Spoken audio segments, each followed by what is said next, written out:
Chief Minister Konrad Sangma Ukraine ni kilat pathai kubor mentan ni ke janmit but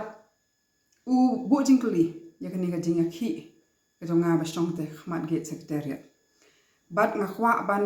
ong ningkung eu Chief Minister ba umde ban long kum deputy Chief Minister ba shukran hale namar ba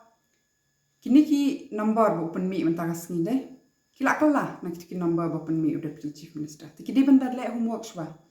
ban yo thik pathik kita ki number kat nu ba apply kat nu ba yo kat nu ba dang sateng kum ni humtai but ngakwa ban ong kum ni bah ka random survey bangi le mangi kini ki number ba ki ong maki tang kat ni ngot kim pat yo menta kam le ka jing shisha kan mau ba ki don ki tu ki bang yo tang news pa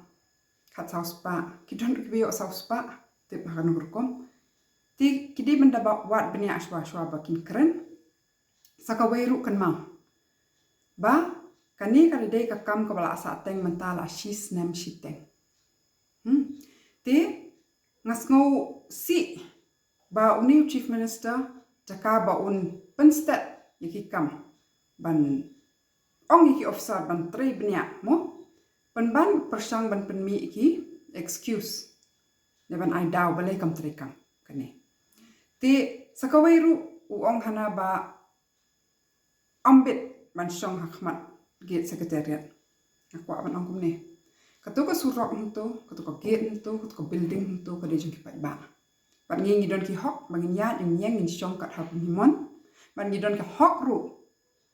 kam tam habangi kwa ban pun sngow ya laki sur habangi shong da ka bajai jai peaceful demonstration bangin le ya kata hakajaka bangi nirai uong hana ba kata ka jing shong jonga marwai hente ka long ka security threat ne kata ka bajing up jing ma ngaku aban ongkum ni ka security threat ne ka jing up jing ma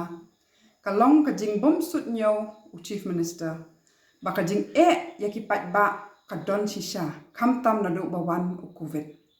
ba ka ni ka jing ang no jongki ban yo ka ni ka 8,000 sispa bat 1,000 Kadei namar bakila shempalat ka jing ba ka jing bom Suidñiew ba ka jing iben yaki habaki bot din yakani ka hok kata Kadei ka security threat ne ka ba up jing ma